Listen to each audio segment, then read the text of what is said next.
Okay, we are recording. Right, hello and welcome everybody. Assalamu alaikum to another episode of Coach Middle East, our infonas, webinars, Heal Our Hero, Inner Hero Wellness webinars. I took a weekend off last week, the first since May. And I really, really missed the space. I was so encouraged by so many messages from a lot of the people who attend to say, we're waiting for the next one or have a good break. And, we like that the space is available. So Alhamdulillah, thank you to everybody who's been sending those types of messages, people who are on this call and those who are not. And yes, I was just so encouraged by that, Alhamdulillah, and really felt special. So yes, Coach Middle East welcomes you. We are an online portal of wellness, our incubation hub. We've had some amazing doctors and coaches over the last few months come on every Saturday, and we've got an awesome speaker today. She's got such a huge list of things to say that I'm not going to be able to say all, but I will tell you that she is absolutely amazing in the things that she has accomplished, that she has covered, and the different career aspects of leadership. And the thing that I really, really liked about Rita was the Leadership Cafe. And I think I'm going to just speak about that because that is the most recent, the Leadership Cafe initiative that she has started. And I'd really recommend that you guys go onto the website. I think it's, Rita, let me not say the incorrect one. If you just want to give out the website for Leadership Cafe quickly. Sure, it's www.leadershipcafe.net. Yeah, it was a .net. Yes, amazing work. I was so impressed by what they're doing, herself and a few other people that I think it's every Wednesday or Thursday evening that they have these Thursday evenings that they have these Leadership Cafe webinars for people who want to lead themselves and others and just move into that leadership space, which I think is so important today because never before in the history of our understanding have we had the opportunity to unpack everything that we think is what's normal and everything that we've taken for granted. 2020 has been that year where even a word like leadership, we have had to unpack it and say, well, what does it actually mean now? What does it mean for me now? Previously, leadership may have just been these people that you see in the newspapers or on the TVs or in the big corporates. But today, leadership is totally turning on its head. And I think there have been people who've been talking about this for years, but the pandemic kind of gave the spotlight to the talk that they were giving that, leadership is from the inside, it's not top down. Like what we've been accustomed to seeing in the corporates and in basically in our own terminology and our own understanding of what leadership is. So Rita is an organizational development professional, strong background in coaching and building a leadership society. She's the director at the Leadership Cafe. As I said, she's also the founder, and she definitely is taking the bull by the horns, I'd say, in this pandemic and has pushed herself out there. She was recently on the expert panel here with Nzima in the UAE. She did an outstanding job. I saw that. I was on that session. And what I really like about Rita is that not only is she talking about leadership and what wellness in that field or that space means, but for me, I like the fact that she really couples that with values. And this is really something important in terms of any type of leadership, that leading it with values, a set of values that start exploring one's inner core and then setting out values for the outer. I think is really something we're really going to look forward to hearing about today, as well as tips on productivity, developing that thriving work culture, and whatnot. Just want to remind anybody that's on and not muted to just mute quickly because we're getting some interference. And I'm going to stop sharing so we can take it from there. So welcome, Rita from Coach Middle East. We are really, really honored to have you on this call. This will be out on YouTube as well and other social media platforms. So here's your moment to lead us into a new form of understanding and out the box thinking and paradigm shifts as to how can we look at this topic, how can we imbibe it, how can we apply it better in our personal space and as well as a corporate space. Thank you so much, Atiyah. It's really an honor to be here with you this morning. We've spoken about it for a while, and yes, it's just come sooner than expected. So for me, it's actually a blessing that I have an opportunity a week ahead to start adding value and getting people to start thinking differently so that they can end the year 2020 with a massive explosion of accelerated growth. So ladies, and if there are any gentlemen, I'm not too sure, but Some yeah, gentlemen here. we do have.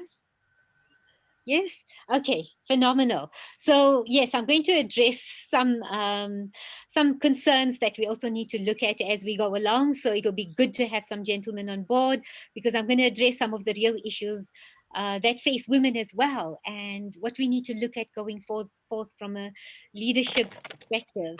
So I'd like it to be interactional. I'm not going to put on a PowerPoint slide for you to take you through a prepared a presentation. I'd really like to talk this through, and in this hour, let you leave with maximum insights for yourself. So, yes, post in the chat box if there's any questions you have, and I'll direct it towards your specific angle of need at this moment in time. So I'll share with you what I know, but I'd also then maybe we can have a more robust conversation with the questions that you have, which can allow for everybody else to walk away with deeper insights and real issues which you are facing to date with regarding leadership. And yeah, it's going to be extremely beneficial for me as well as I take you through the process. So a lot of your insights will be adding to my greater learnings as we go forth.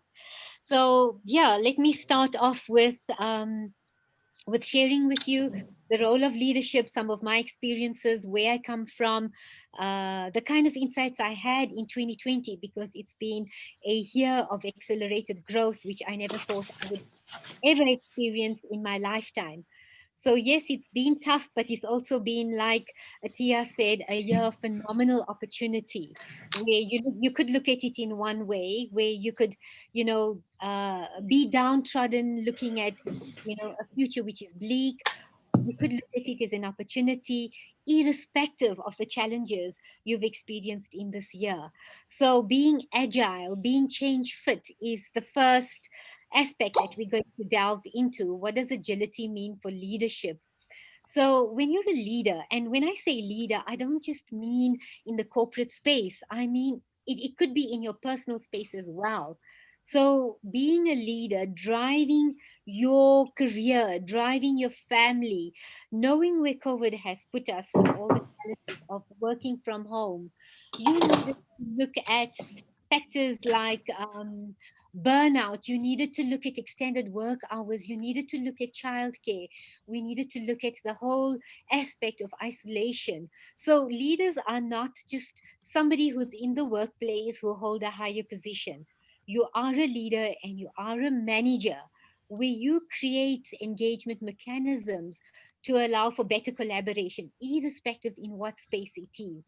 So within your home as well, you probably needed to rework some of your dynamics. You needed to become a cross-functional team, where you needed to bring your hubby in, you needed to bring your children in, you needed to create a different purpose. You needed to empower everybody within your household to solve real problems and become innovative with what you needed to do. So there were new systems that you needed to put in place, and you needed to focus on supporting the behaviors, the attitudes, the activities that will allow for output and execution. So it happened within your family, and it didn't just happen because you drew on something that was out there, but you drew in on your leadership capability.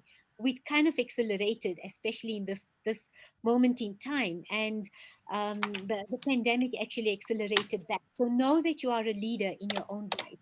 You don't have to look out for leaders up there, or think that leaders are people who had gone through this phenomenal experiential journey to be where they are. You can do the same. You can function in a VUCA environment. When I say VUCA, we need to become agile to deal with volatility, uncertainty, complexity, and become agile. to deal with the environment, to thrive in moments of adversity. So, knowing that this is not going to be the end of adversities, this moment in time, 2020, needed to be a time for us to prepare for future adversities. So, knowing that as leaders, we need to become more resilient to deal with these adversities. Sorry, the adversity is going to become our new norm. So it's not to scare you, but it's to prepare you for a resilient mindset that leaders need to have. So, irrespective of looking at resilience from a personal or professional perspective, resiliency is the core word. That's what you need to become. So, in order for you to become resilient, what is it that needs to be in place? And we're going to look at some of the factors that, or aspects or skills that you need to put into place to become resilient. So, a lot of what I'm going to say is probably not new to you, but it will actually give you a deeper perspective on where you are with regard to that and how you need to manage that. And knowing that from a science perspective, that a neuroscience perspective, you have the ability to restructure your brain to create new neural pathways. The latest research in the science of the brain has shown that we have the ability to restructure our brain, restructure our mindset.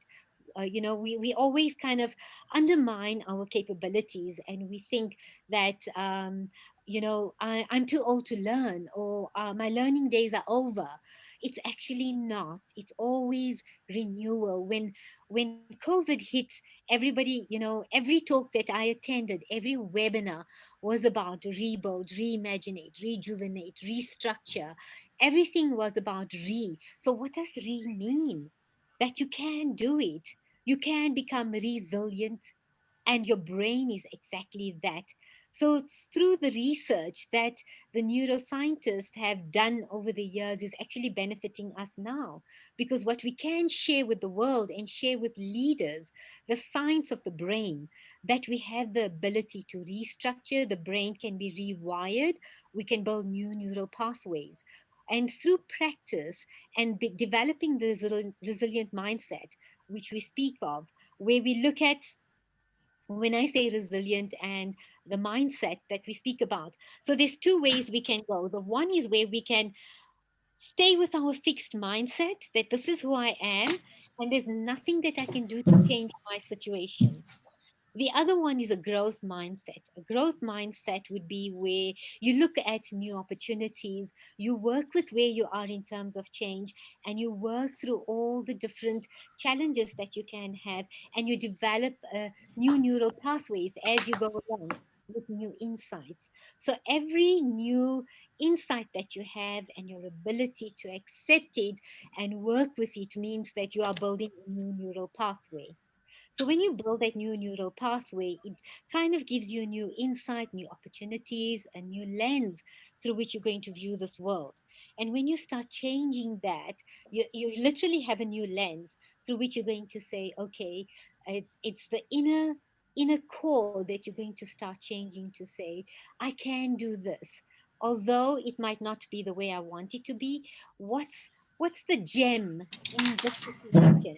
What is it that I can walk away with that can give me a little bit more energy, insight, motivation to move on?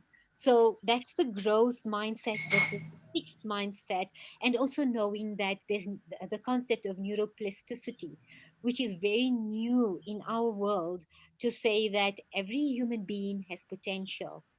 You probably felt previously that you could not do a lot of things, but the minute you see the value in it, you're going to start driving towards the insight, and that's going to open up a world of opportunity for you to change the way you feel. So our body works with, in unison and systemically with our body, mind, emotion. And once we start finding that flow of body, mind, emotion, we're going to find that we create the energy within our system that's going to enable us to start working from a higher level of consciousness. And if we and right now, the world needs to operate from a higher level of awareness and consciousness. There was a great guru, a saint, that said that if we can, as each individual, if we can raise our consciousness just by 10%, imagine what we could do for the greater good of humanity. Because right now we need to look at how we could elevate the level of consciousness from which humanity operates. If we look at the world in where we are right now, COVID is a result of our actions of the past, what we had done. And researchers are speaking about separateness. So, separateness we created from time immemorial. Initially, when we look at how this world was created, nature and humanity were supposed to operate in unity as one. But over time, there was this understanding that human can conquer nature.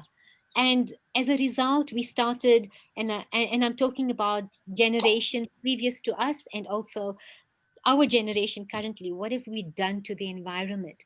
So from an environmental awareness, the impact we've created, we've separated ourselves from nature. We created this understanding that humanity is much stronger than nature, and that we have the right to infiltrate into the environment and conquer. So as a result, we can see how many species we've destroyed over time, the number of forests we've destroyed over time. And it's all due to um, leadership mindsets and the way leaders led people over time to say that we have a greater hold over nature.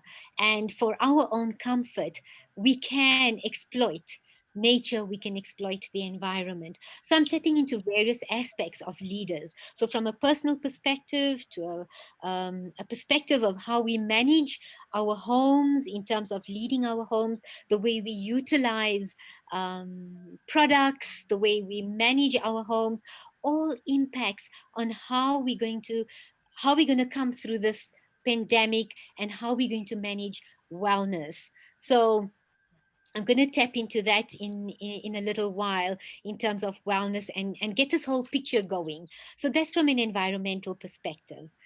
Then we also, from a leadership perspective, we need to also look at how we managed our being. So we created separateness in terms of females and males. And if we look at it, I mean, from a greater, deepened perspective, that we have both the feminine and masculine energy within us. It's not just out there. Over time, because of the nature of the work we did, the strength that we had within us as males and females, there was different roles that we needed to carry out. And if we look at time immemorial, We lost you on sound, Rita. The only way.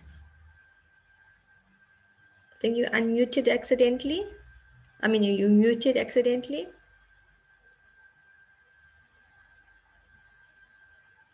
muted now. Okay, No, now we I'm get you. Now we're hearing you. okay. All right. Yeah. So let's continue with where we were in terms of how we had created the separateness in terms of gender. So it was purely, women had very difficult roles as well, and males had to guard there, be the hunters and gatherers. And from time immemorial, we have created the separateness of gender, but we all had equal value. So if we look at our role going forward and also look at the recent past, we had this distinction between males and females, and that hence the issue of diversity had become so prominent in the workplace. And it was over time, because of the way social conditioning happened, that there was this distinctness between gender socialization, the way we looked at how we socialized our children, the kind of mindsets and conditioning with which they are still living. So we need to look at all these factors that has impacted on where we are right now.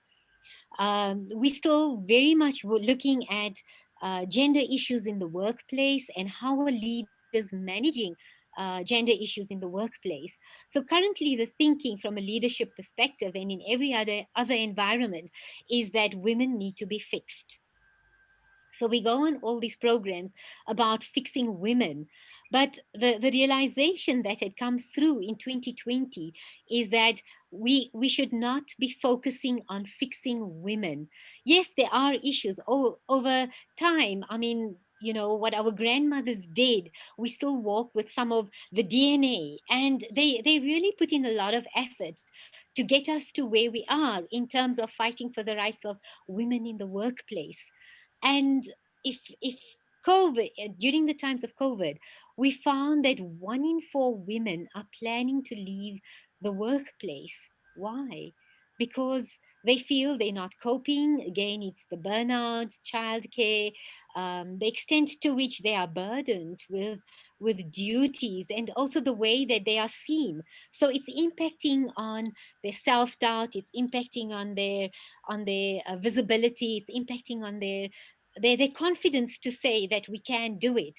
So women are now doubting that they can rise in the workplace. They just feel that there's way too much effort. But knowing that there has been so much effort and energy that our foremothers have put into getting us to where we are, we cannot drop the ball right now. So again, the separateness is impacting us on our journey as women, and finding our space in the workplace, and knowing that our voice adds tremendous value in terms of decision making.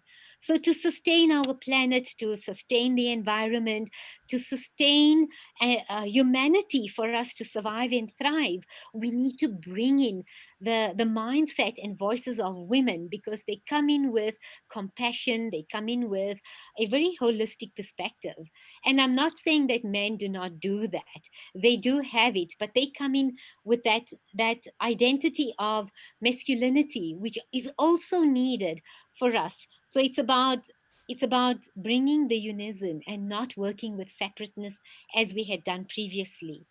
So, what's needed from a leadership perspective and wellness perspective is to look at having a gender balanced environment, be it at home. So, personally, professionally, also in terms of driving organizations forward, we need to look at how we integrating the mindset of creating gender balance. So again, the separateness issue, we need to bring unison, we need to bring systemic awareness in terms of how we can integrate this into every environment. How separateness has impacted on where we are now has not been acknowledged, but it's about bringing that integration, that integral mindset, to say that we need to bring collaboration in every aspect of our engagement, and that's the way forward in terms of striving and thriving as a leader. So that's one aspect of leadership, and the external perspective of how we look at managing ourselves going forward, especially looking at 2021, and what does it have for you? What kind of goals are you setting? We've spoken significantly about that. But let's look at the well-being aspect. So if we take care of the separateness issues, leadership being cognizant of environments, being cognizant of your gender balance and the values that you bring into the workplace, you also need to look at, leaders need to be considerate of employee well-being. So it's not about employee well-being. I mean, we also need to look at our inner well-being. Where are we coming from? How are we taking care of ourselves before we can look at the well-being of anybody else? And the example I always use is that if when you squeeze an orange, you expect to get orange juice. You want to give orange juice to everybody in the family. So when you look at yourself, right, who you are and what you are is what you can give out there. So the journey to well-being starts with yourself, the inner well-being. So let's look at what it means for us in order to be available and accessible to everybody else that we engage with. We got to look at our physicality, our physical intelligence. The physical intelligence is taking care of our body. So COVID has also put us into the space that, we suddenly, there was lockdown, we needed to work from home. You sat at the laptops 24/7 trying to figure out, how can I manage the various systems. I know workload has increased. I mean, I had, interestingly, my daughter's an engineer, and she looked at the number of hours she's putting in. So an average work week would be 40 hours. That's the norm, I think, globally. And when she did the stats and looking at the number of hours that they are putting in, it was 67.5 hours per week. That's including working over weekends, working at nights. That was just what she had counted. I mean, not thinking about the thoughts that you probably have in the middle of the night about what you need to be doing, the hours that you are awake in terms of the stresses. So, stress management is one of the key aspects that we're also going to tap on in the next hour. So yes, looking at that and going back to well-being, you were seated on your chair, you never got up to walk about and looked at how, looking at your mental well-being. So let's just first focus on the physical well-being.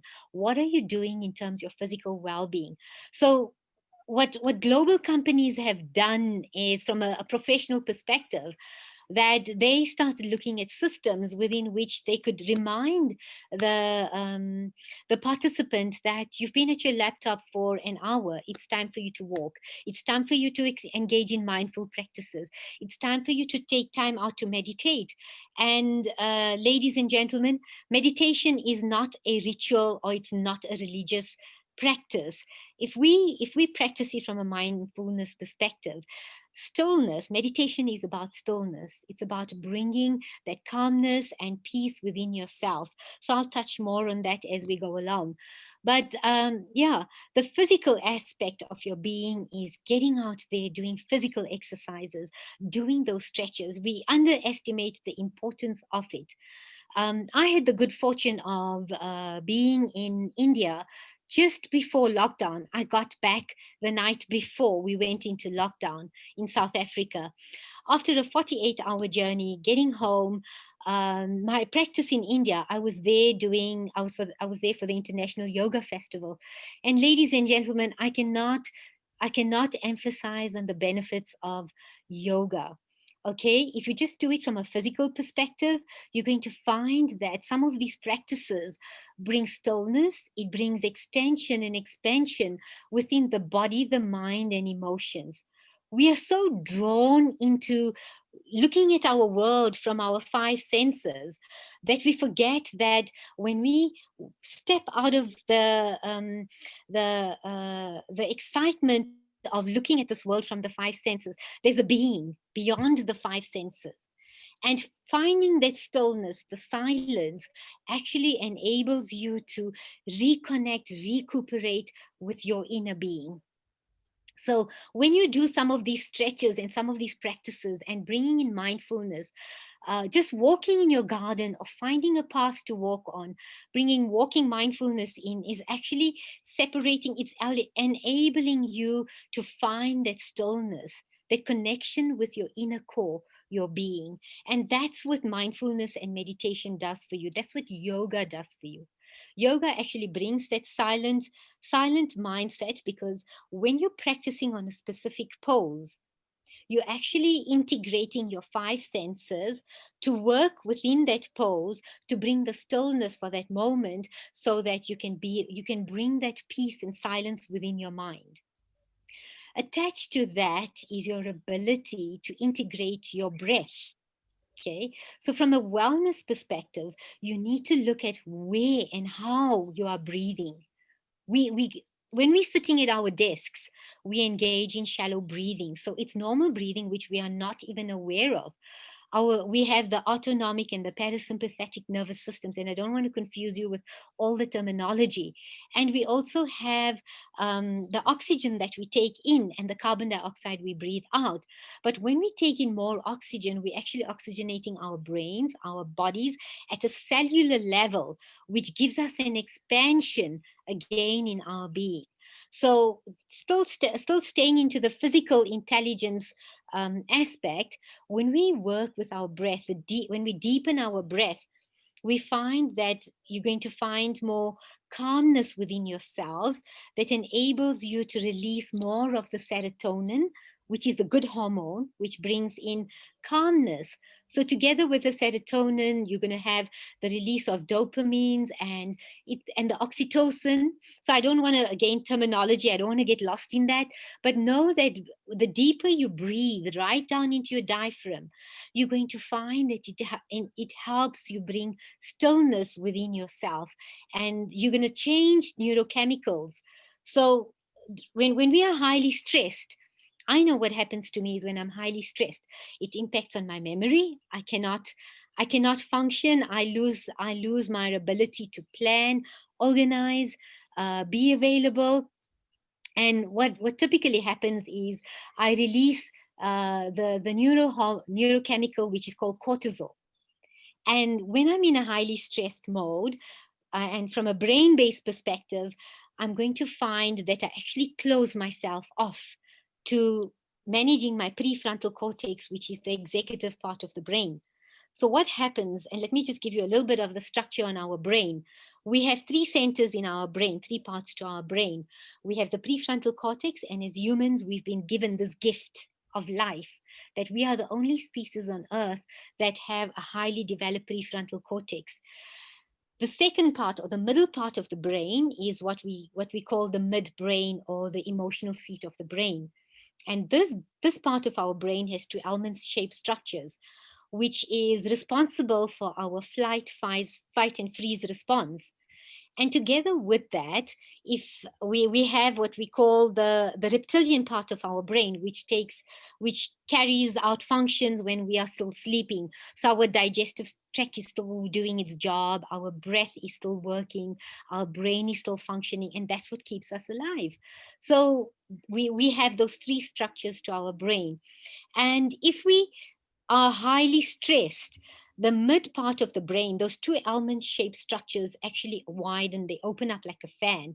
And when they open up, we find that we don't access the prefrontal cortex, which is the executive part of our brain. So as a result, you might have experienced that. You think, oh, I should have said that, or I should have done that, I should have responded in this way, or I should have walked away. But at that point in time, because the amygdala is so highly activated, it's going to stop any of the blood flow or oxygen going to the prefrontal cortex. So that's where the stuckness comes in, the flight, fight, or freeze. Okay. So by practicing some of these exercises, you're actually learning to manage that emotional part of the brain, the limbic system. The calmer you are, the more time you have in terms of getting the quick movement going within your brain. From a layman's perspective, which I understand, you're going to find that you are going to make better decisions because you are operating from a level of calmness. You've calmed that amygdala. So you're getting more blood flow, you're getting more oxygen going to your brain, you're going to actually operate from a higher level of consciousness. So that's the wellness aspect. And I mean, I'm sharing with you very high level stuff in terms of the impact that your breath can have, your being in a mindful state. And mindful state doesn't just mean that you separate yourself from your work and you become mindful. The idea of being an integrated being is that with whatever practices you do, it kind of operates in unison, it integrates integratively and collaboratively your mind, body, and emotions, so that you can be available to that moment in time when you are most needed. So, irrespective of what exercise you are doing, your stretches in the morning, your breath work that you do, taking time out every hour, at least 10 minutes every hour, to be cognizant of where you are. So, it's either your breath work, it's stretches, it's just spending time becoming, in stillness. You're going to find that you're going to elevate your level of consciousness through that physical intelligence. So that's what physical intelligence is all about. So yeah, any thoughts right now, any questions that needs to be addressed before I move on to looking at the emotional aspect, looking at the mental? I've touched a bit on the mental agility, mental intelligence. Maybe something that you need to have addressed urgently. Let me probably just tap into some of the thoughts that have come through. So yeah, as anybody who wants to unmute, maybe to just address something that's of value for us, to bring insights and intelligence to the talk. Yes, guys, please feel free to unmute and put your hand up so that we don't have two people speaking at the same time, so that we can see who would like to speak. Or take this opportunity to actually ask about something that's specific, that you feel you need guidance on, and also possibly something that you'd like to share with regards to something that you learned that we might benefit from as a whole, as the group. We really like to keep these sessions as an individual personal space for everybody who joins in. So it's a closed group and it's a small group where we are able to access the expertise of the person who's joined us. Rita, you had so many wonderful things to share, and definitely, we human beings are kind of the creatures that need constant reminders. And even though we know we're supposed to be breathing and we're supposed to calm down so we can have a clear thought process, so we have that mental clarity, the emotional clarity to navigate our way through a stressful situation, we often don't do what we know. And so I always say knowledge is not just what you know, it's what you show that you know. So I think for me, what you've just said is again a lovely reminder for me to enact the things that I was doing and then stop doing, because consistency kind of wanes after a while if we didn't make it a habit. So thank you for reminding me about quite a few of the things that I had knowing but wasn't showing. How about you guys on the call? Was there anything that you've heard or seen, or I mean, you heard and made an impact on this call that you were doing and kind of stopped doing? Okay, let's, so I believe with Mariam, you got your hand up. Please unmute.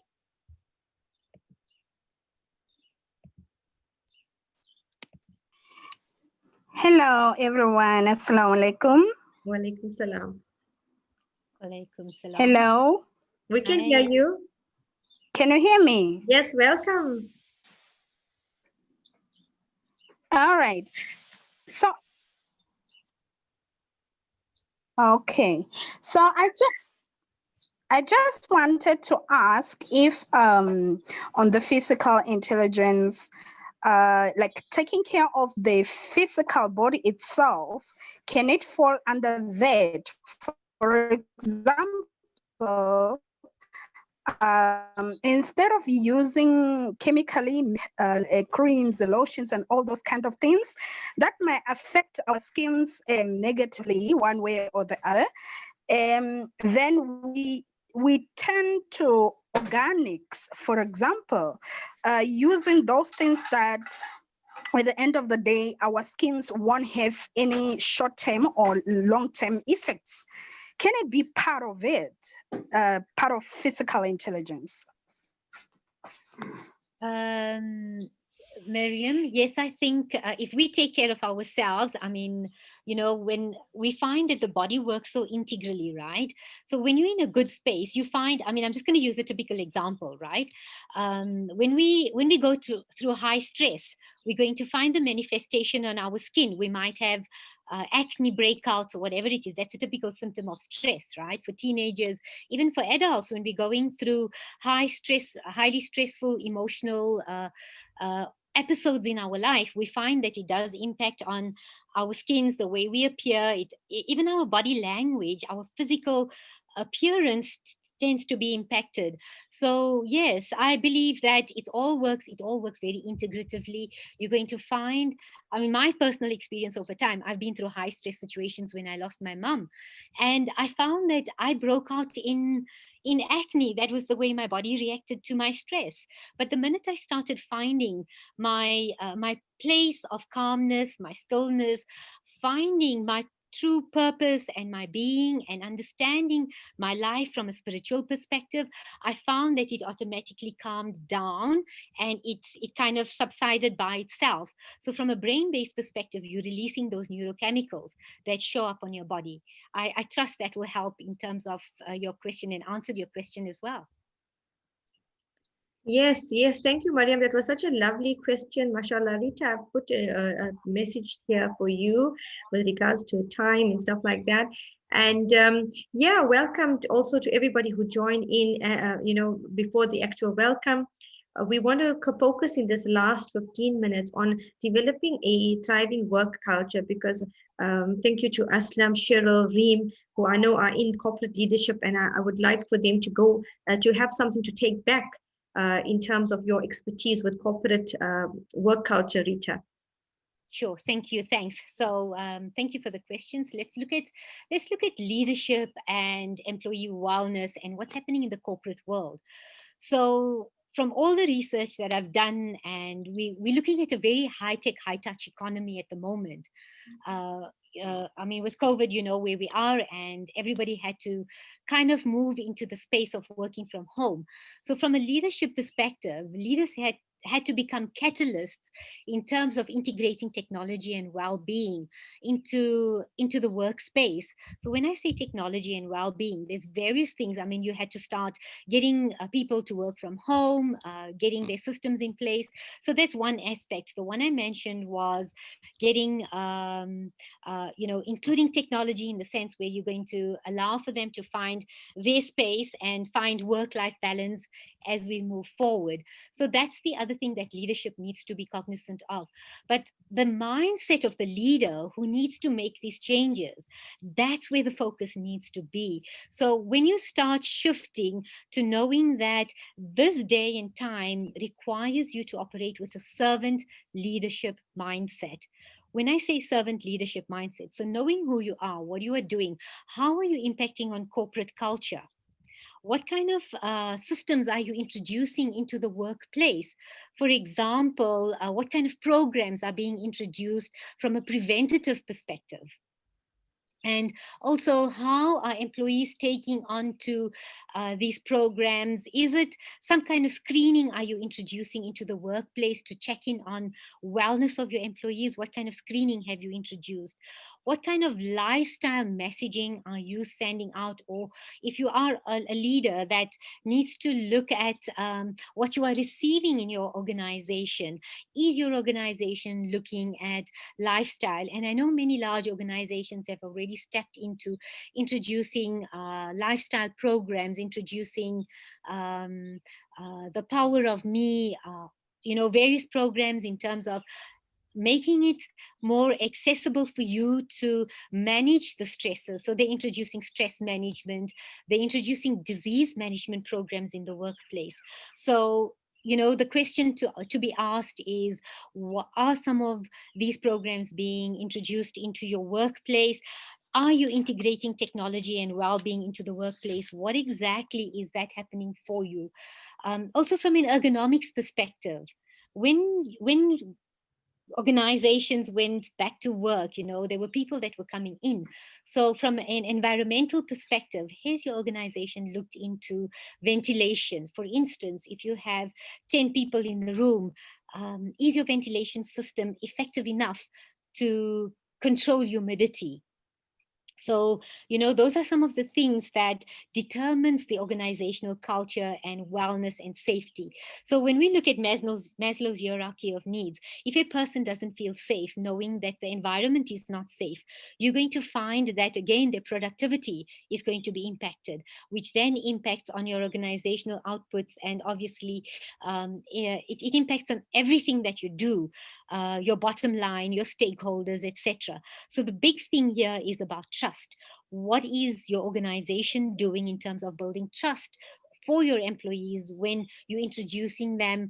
That's the back to work. What kind of policies and processes you have?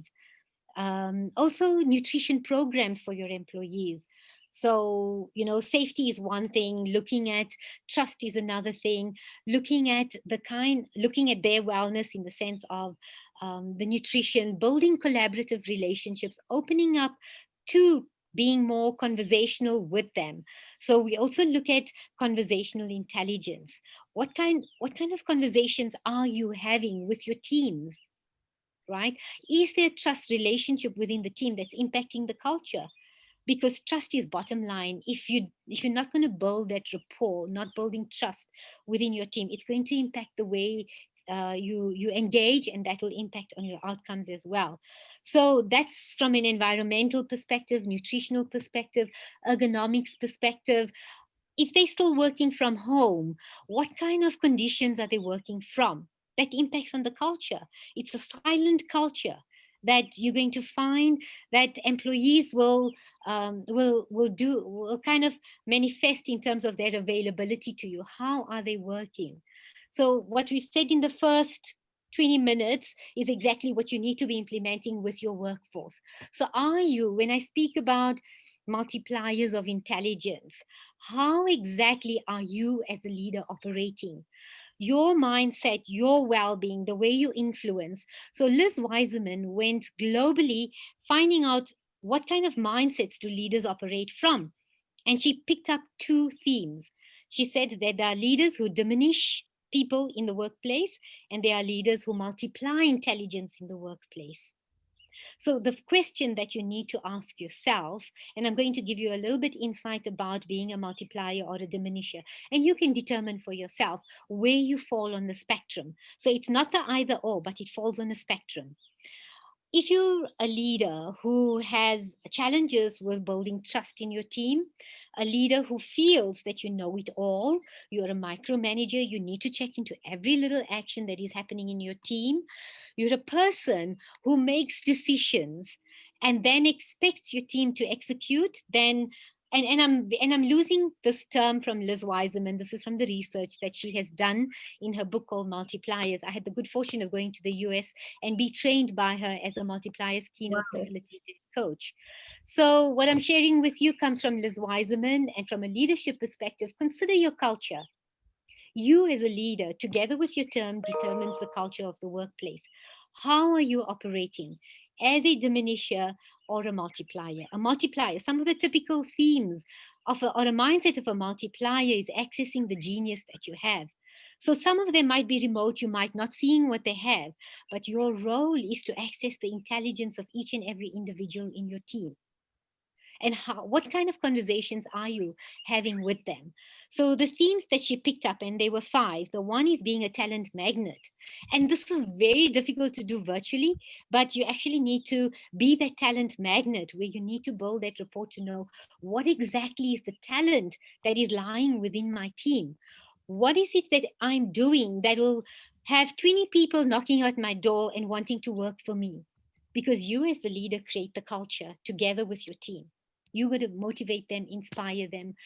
And the way you do it will determine their wellness.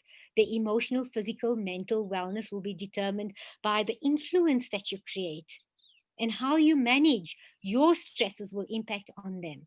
So the one I mentioned was being a talent magnet. The other one is being a collaborator. The next one is being a debate maker, where you allow for debates to happen in the workplace, where you don't make the decisions and expect them to execute on those decisions. The next one is I'm just saying is being a liberator of intelligence.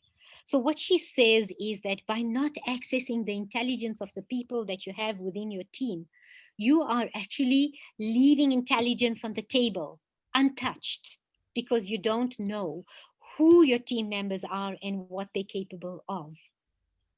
Okay, so going through those are just some of the themes I've mentioned to you of being a diminisher or multiplier. But what she says is you don't operate at either end. It's a continuum. So some of us have this good intention of wanting to multiply intelligence, but we just don't know how. So we become accidental diminishers. Such an interesting concept. Yeah, it's phenomenal. How would you So tie, Rita, how would you tie that into the question from Hadra? She says, what about resisting change? How would a leader who's a multiplier of intelligence now, let's connect these two things. How would yes. a true leader who doesn't want to diminish the intelligence, and who wants to magnify and multiply it, how would they deal with resisting change from a team? Well, that's a good question. So becoming a multiplier, right? When I say it's about you and how you approach your team, your behaviors, and hence these 5 themes are unpacked to say what is it that's going to make you become a talent magnet. So a talent magnet is a leader who says, okay, I've been there, I've done it. It's no longer about the light shining on me, but what am I going to do to shine the light on my team? Mhm. So it's about diverting the attention to the team. So that's just one of the key insights about being a talent magnet. You need to attract them with their talent to allow them to access that potential that they have. So yes, you might find resistance, but the minute you start opening up, so it's about your behavior as a leader. Remember, we don't have the ability to change anybody in this world. The influence that we create through who we are and through our being is how we're going to shift mindsets and shape people in terms of who they need to be. But if we look at, I mean, just looking at that behavior of a diminisher, of knowing it all and the light shining on the leader, that I need to be the best and I need to show who I am, already you're diminishing trust, you're diminishing their potential. Because, I mean, remember, everybody who's been recruited onto your team came with a specific level of expertise, competence, and they want to shine. Mhm. And they want to grow in an organization. They want to grow. And right now, it is tough, I can understand, but remember that you are that person who has the ability to design that team that you want through how you influence by becoming a multiplier of intelligence. I'm going to throw a red herring here for you. What if you're Please. not the leader? And what if you're a person in the team and you have a leader who doesn't follow this kind of protocol, probably because he or she doesn't know about it? Um, and apart from leading them to Liz Wiseman's work, what could a person in this situation do where they feel that their intelligence is not multiplied? In fact, it's being diminished.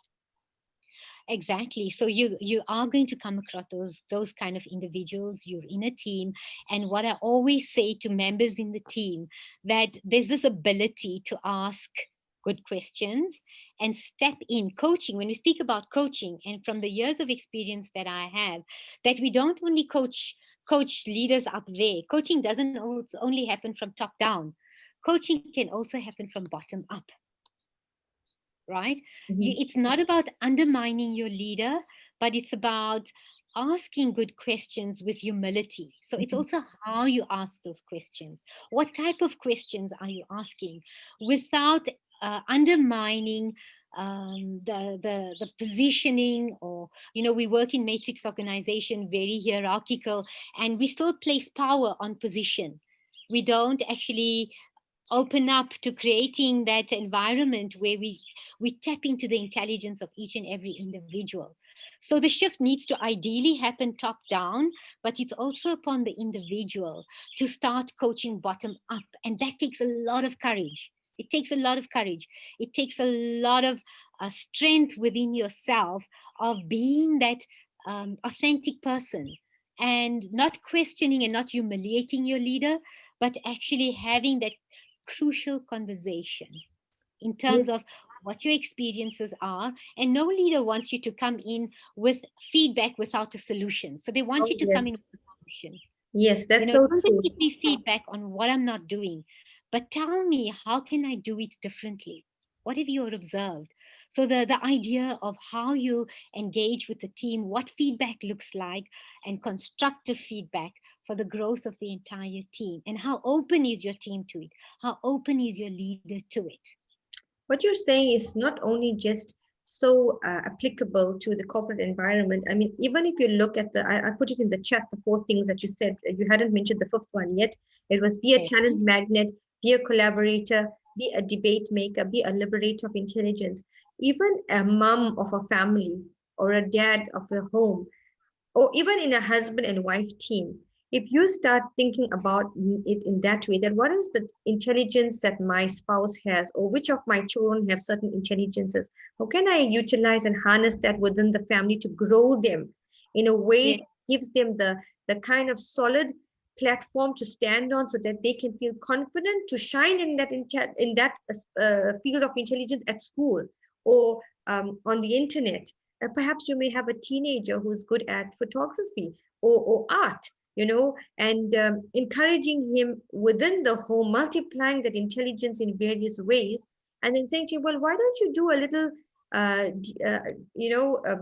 YouTube video series on what you know. It gives a person this whole realm of space that they can develop themselves, and an opportunity to learn so much more, because whether we like it or not, our kids are going to be going into a very online environment as the years go ahead. And if they don't learn how to interact online, and how to shine and overcome their fears, and harness their confidence, they may be debilitating and diminishing their own selves. Peter's got a lovely question here. Can we call leaders because of the economic situation? What do you mean by can we call leaders? Wait, hang on. Can we call leaders because of the economic situation as a result of the pandemic? Took some decisions that are not favorable to the team, a diminishing leader. Okay, I get it now. So can we label a leader as a diminishing leader, even though it's the economic situation which came about because of the pandemic, and this leader takes unfavorable decisions for his team? Can we refer to this person as a diminishing leader?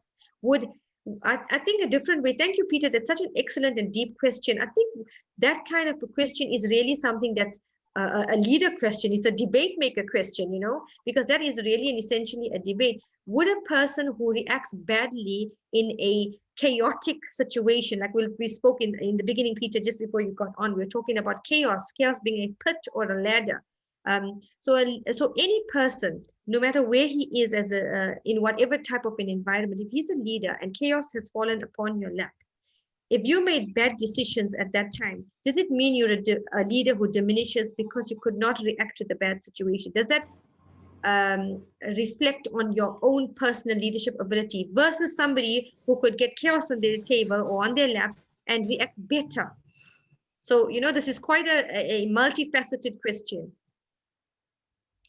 Absolutely, and it's so relevant in our time. So going back, and Atiyya, you've just kind of added more light onto the subject of being a diminisher and multiplier.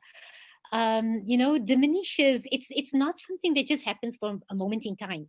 So when you truly step into being a multiplier, it's who you are, it's the becoming of you, the being. It's your presence. So no matter what adversity you're going to have out there, I mean, right now it was COVID, the economy, everything else. And it's not about the decisions. It's not going to impact the kind of decisions you make because of an external challenge. When you become a multiplier and truly operate in that being of a multiplier, you're going to step into making those decisions, which is going to multiply intelligence. So it's the consistency and the sustainability in terms of how you operate, irrespective of what the circumstances or the challenges are or the adversities you're going to experience.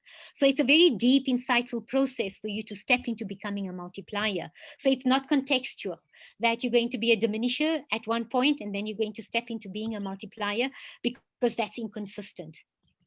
I like So that. it's I just thought of something that, to put it in very succinctly, I think a good multiplier of intelligence, if a leader who operates with that mindset, will walk the talk no matter the road. So no matter what road they're on, they're walking the talk. What do you say about that, Peter? Would you like to unmute and give your comment, or what are your thoughts on that?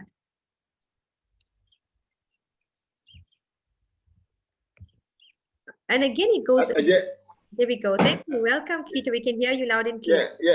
I think she has quite answered the question that be a diminisher or a multiplier is not something that you change when the situation is bad. You change. Then when the situation is good, you change. Say no. You have to be consistent with each point in time, even if things are not good. A multiplier will also know how we control the team, and they will continue to give maximum productivity in any situation in time. I think she answered the question very well. I'm quite satisfied. Thank you. Thank you, Peter. Really wonderful, insightful question there.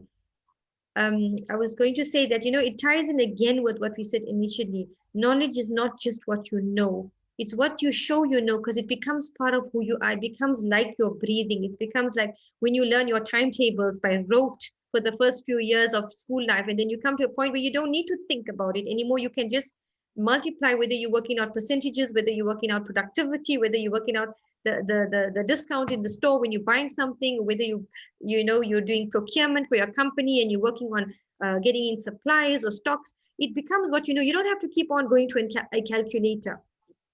Absolutely. So living it and breathing it, living your knowledge and breathing your knowledge is really something that would also lend into something which is a topic on its own, which we won't get into today. But most people have imposter syndrome because they know what they know, but they don't show what they know. And then they live this whole inauthentic imposter syndrome because they feel they're not enacting what they're learning. Tasneem, earlier on you mentioned, Tasneem, she says definitely now. Earlier on, she mentioned that, 2020 has been the year of online courses.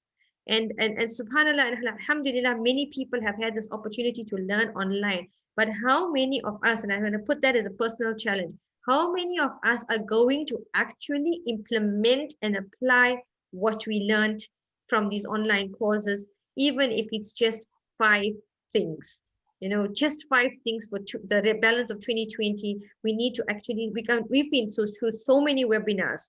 I don't think I've seen as many webinars and recordings in any other year of my life than I have in 2020. And I think that goes for a lot of people. They've taken this knowledge surge and knowledge binge. People have just been like, absorbing as much as they could from everywhere and anywhere to either get out of the boredom and stuff like that. Hadra says cascading what I have learned. MashaAllah, that's wonderful, Hadra.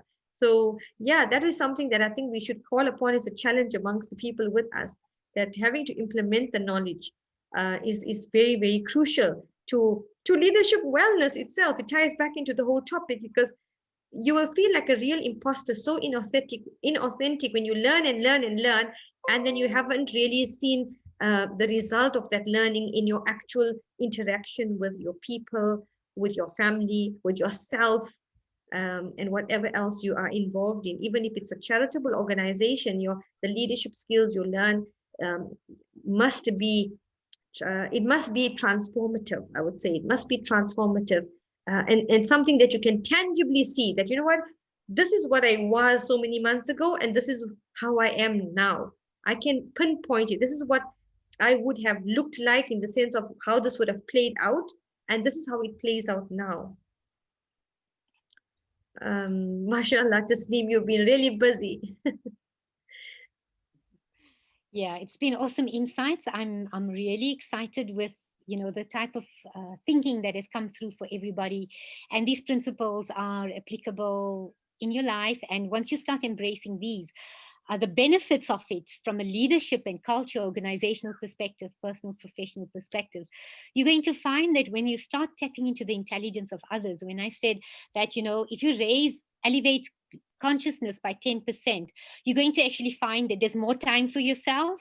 You're not going to be working those extended hours because you're going to allow for empowered accountability, ownership.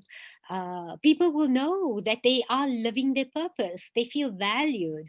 And hence the value of becoming a multiplier. There's so many unknown, unseen benefits that you will experience. When you step into, you don't consciously want to be a diminisher, because that whole idea of consistently being stressed and shining that light on you and living from a base of fear. When you're a diminisher, you usually do it because you're fearful of things. You're going to find that you're going to resort to uncanny behaviors, and you don't want all that. So being a multiplier is also stepping into your authentic being. Definitely. So giving you that ability to step into your deeper purpose for who you are meant to be. And that gives you fulfillment and joy and happiness, irrespective of what is going on out there. You will find your true North Star and your happiness.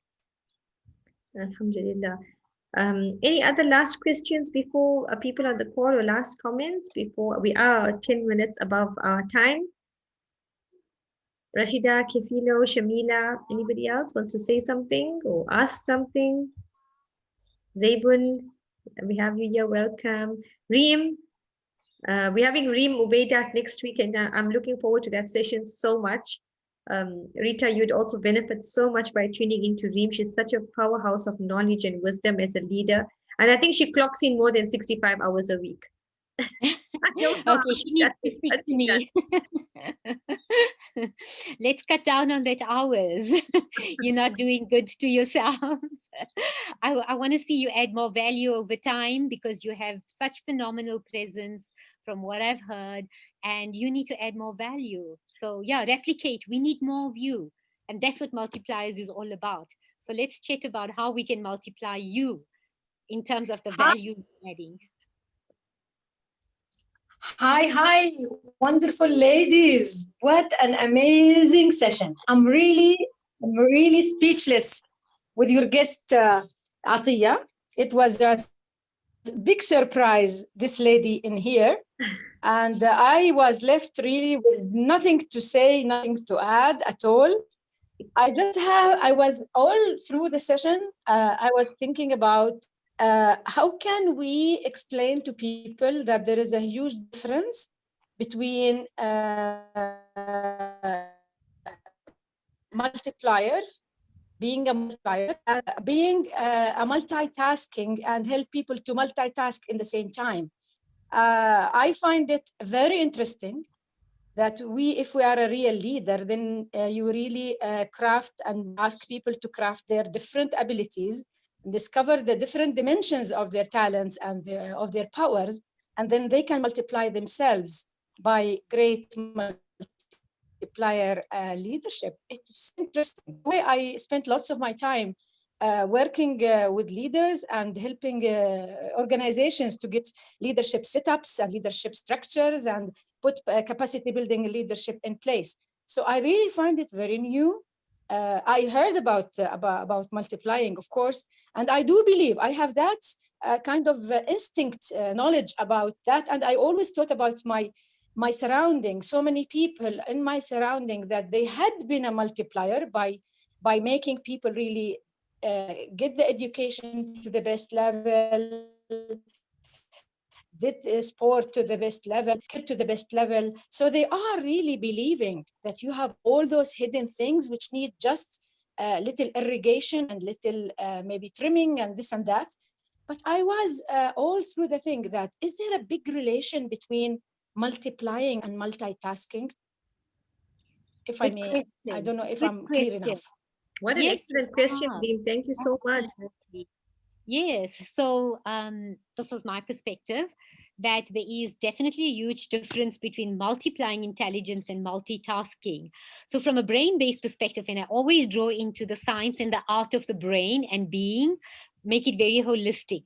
So from a science perspective and knowing that the brain does not take well to multitasking. The brain does not want you to multitask, right? It's a brain thing where you're doing a couple of tasks simultaneously and you're focused on each one. So what they say when you're multitasking, eventually it's a very different concept. Multitasking is what you do within yourself when you try and do a couple of tasks together. And multiplying means that you are going to access the intelligence of people that you engage with. So when you walk into the room, people will say that, it's not about what the leader had to say, but it's what they left with. They left with more than what they came in with. And that's what a multiplying leader does. He doesn't just talk, or she doesn't just talk about herself or himself. It's about leaving others to access their fullest potential. So that's two very distinct concepts. Multitasking and multiplying is extremes in terms of potential and how we develop potential. There's a book, I think it's 360 Leadership, where the guy talks about, I can't remember the name of the author now, but very famous author as well, where he speaks about having the right person on the right seat of the bus. If you imagine your team as a bus, and who would you put at which seats of the bus? Who would you put at the front? Who would be the conductor? Who would be the steward? Who would be at the back? Who would be next to the windows? Who would be on the aisle seats? You have to know who your team, the inherent strengths of your team. For instance, I was busy with a forward for the book I was doing the other day, and I gave it to one of the the educators I work with to just to edit it, quickly before I submitted it. And she says, isn't it a shame that our organization doesn't know doesn't utilize the talents that you have and use it in our organizational's newsletter and publications. And I just, brushed it off because unfortunately, the types of organizations we sometimes find ourselves are very much leaders who don't multiply the intelligence. They don't even know what the team members have as a quality. I work with a woman um, who does shows, before the COVID lockdown. I mean, she is a producer of theatrical shows, yet she's a teacher here in the Middle East, and she does this as a hobby. But in America, she really is a producer of theatrical shows with, training them in acting and talent management. And what an awesome skill and talent to have, totally untapped, totally laid by the wayside. As you said, intelligence is left on the table to get stale and rot. Nobody's even knows that it's there. And yet she could be used in such a great way. I mean, we could use her for role modeling in wellness setting for employees who are coming in now on or for virtual teaching. So much could be utilized if we actually know our team's inherent intelligences. And that gets them to grow. And that really makes a person believe that the leader cares about them, because the leader cares about how am I actually living my purpose or potential in my scope in the company, but how else can I feel like this is a place I want to come to every day? Absolutely, absolutely. So well summed up, Atiyya, that yes, organizations are losing out on, I mean, ultimately it impacts on their bottom line because of the intelligence which is left on the table. So, there's exercises that we do. And when I work with teams, I actually take them through the exercise where I show them. So, what is it that is not happening within your organization? What is the talent that you have that your manager doesn't know about, that you are too scared to speak about? That's And what such a simple question. Such a simple question to just put out, eh? Yes, yes. So we have so much of potential, untapped potential, and that could impact our time, it could impact our lifestyle, it could impact our wellness. We imagine operating from your place of comfort, where your organization knows that they can tap into that value, and it's going to impact your stakeholders so big time, and it's going to impact on you in terms of your well-being, the way you express yourself, how you engage with your families, your life, just yourself. So there's huge implications of being a multiplier. Of course. Then they say it comes down to you don't feel like you're working when you enjoy what you're doing. So then I think, Reem, you'd really love that to explore this topic with Rita, and please collaborate, even off air, the two of you. Reem does a lot of leadership training and development for the, branches of parastatals of Dubai government and stuff like that. I think that's really phenomenal when we can get people engaged, because not that they have KPIs to match up engagement, not because they have to engage on what they have to do as an overall team that's set out by management. Of course, there's always going to be a steering by the company heads as to what needs to be achieved. But within that gambit, how can we let people actually feel alive and thrive into a work culture where they feel that, yeah, you know what, I am me at my work. I love to go to work. Yeah, absolutely. And that's why I've also designed a program called The Golden Path to Fulfillment, shaping and shifting your mindset. So, what is that path to fulfillment? What does that look like? Because ultimately, we all strive for fulfillment. Fulfillment is about joy and happiness. And these are all the behaviors, the actions, the insights that we need to start embracing, that can support this path, create the neural pathways We that's going to definitely going to have to keep you a special webinar on that one, Rita. We definitely we're going to have to honor that topic and have a special webinar on the spiritual part of fulfillment. I think people would be interested in that. Let's see, anybody give Rita some love and some yeses there. Would you like to get onto a webinar with that? The path to real, what was it? The golden path to fulfillment. The golden path to fulfillment from you. That's definitely a yes, because it kind of encapsulates and incorporates whatever you've been learning here and there, and then putting it together in terms of how they'd like to to see that happening, how to feel fulfilled then on many levels. Rita, last words from you, my darling, because we have to close off. Sure. I am 2 hours ahead of you, and we have the radio show this afternoon. Going into that, I want to prepare. Great. So from my side, what I'd like to leave you with is that your leadership being is what you need to bring in. That's where you show your signature presence. So that determines your brand, it determines your culture, it determines everything that you are, how you show up in this world. And if there's ever an insight that you've gained, it will be through some of the conversations we've had. I'd like to leave you with knowing that you can reach out to me at any point in time. I'd be happy to support you in terms of your leadership journey, giving you more insights on multipliers, and obviously taking you through understanding the gender balanced mindset of how women can be adding greater value for us to thrive going into the future, knowing what the challenges that we experience, and knowing that 2021 can be the best year that you can create for yourself. So you have that choice. Wow, that is really Can something. I have a question? Can I have a last thing? Sure. Sure. Yeah, I'm sorry if I'm after the time, but really it is so interesting, and I wanted really to urge my dear sister Atiyya to organize a training for all of us, or for the people who are interested. I am number one to raise my hand. I want to be in this training with this amazing coach lady, and really get like 3 to 4 hours workshop on this. The multiplication of people's talents and power and this and that. It is a very interesting concept. We might know part of it, or we might have applied it through the different journey of teaching leadership. But I would really be very grateful if we have it from you in a systematic manner, and we have it in theory and in practice. So I would really urge if we can have 2 to 4 hours training workshop, which is a hands-on workshop on the topic, and go through the book and go through the whole philosophy from up to down in a training matter. Love the idea. Number one. Number two, and I have a very small question also for our great presenter here.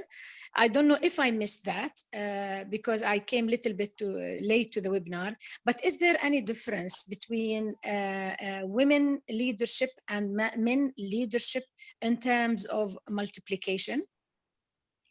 So what we say is that when we look at it from a gender balanced perspective, the attributes are pretty much the same, that, you know, irrespective of gender, you are still going to apply these principles. And there might be certain aspects that women bring in, which might be more subtle, which we haven't really explored.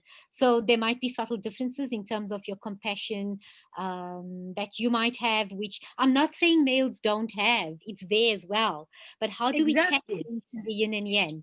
And how do we I'm big time really agreeing here, and that's why I raised the question, because I felt through my own journey, I don't know if you agree with me or not, that women bring different aspects on people and by people and from people. This is not biased discourse at all. Of course, I know that women are multitaskers by nature, or more tend to be multitaskers mechanically. Brain-wise, I start really to pause and think about the brain as a single functioning at the moment. But I mean, when they lead, or when they teach leadership, or when they bring leadership to place, either when they are mothers, sisters, neighbors, teachers, doctors, whatever, they tap into talents in much more authentic way, or maybe in much more natural way. Let's put it this way. Of course, that does not mean that each woman and each man, but generally speaking, I find that a truth to myself through my journey. Absolutely. So we're pretty much on the same page, Reem. And I'm looking forward to your session next week. I would be on without doubt. Oh, that's a really a very big honor for me. Very big honor. And I've been really honored and humbled to hear you today. I've learned a lot, and I will be Googling on that topic. Thank you so much, because I am now into something in my career that I am a big promoter of something big time now in the fashion, called the exponential organization. And the exponential organization, people speak about the different facets of that exponential organization, from the operations, from the technology, from laws, from procedures. But I do believe you can't have an exponential organization if you don't have exponential people, which are multiplied by multipliers. Perfect. Great. Thank you so much for your inputs. And yeah, this is where I'd like to say thank you, everybody. It's been awesome having you on the webinar today, and it's been my privilege to share with you some of the concepts that I'm very passionate about.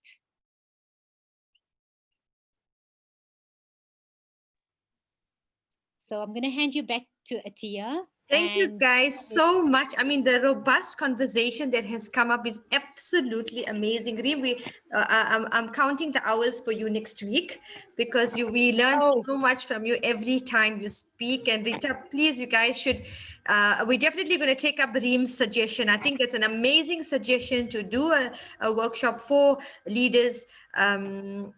Art Nur Aslam says 1 in 100 men are leaders of men. The rest of the 99 follow the woman. Well said. I think we're going to end it on that. I think we're going to end it on that.